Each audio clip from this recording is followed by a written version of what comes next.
Okay, ito po yung ating stock band configuration na Manila Block. Ketestingin naman po natin kung ito po ay nababasa ng ulan, kung tumatagos po yung tubig sa kabilang side. So ito, simulate lang po natin to, no? Ayan. So dito sa kabilang side, wala pa naman pong tumatagos.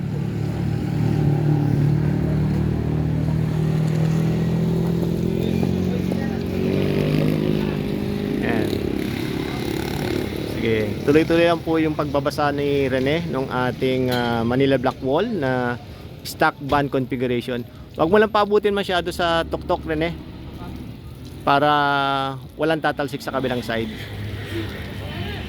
Ayan, para kunyari umuulan tulad nitong sa kabilang side na hollow block natin,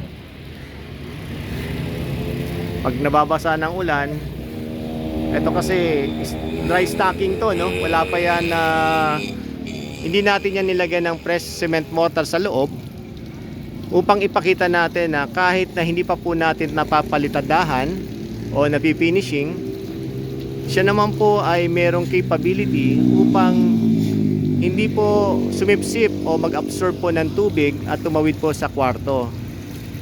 So ito po ay katatayo lang namin kanina lang.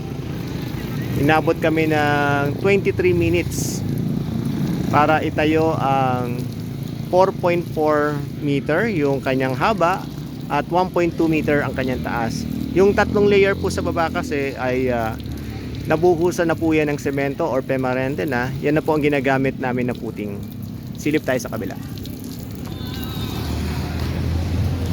Okay, tuyo pa rin po yung kabilang side ng ating pader. So kung ito po ang inyong kwarto, kahit pa paano po ay hindi po napapasukan ng tubig.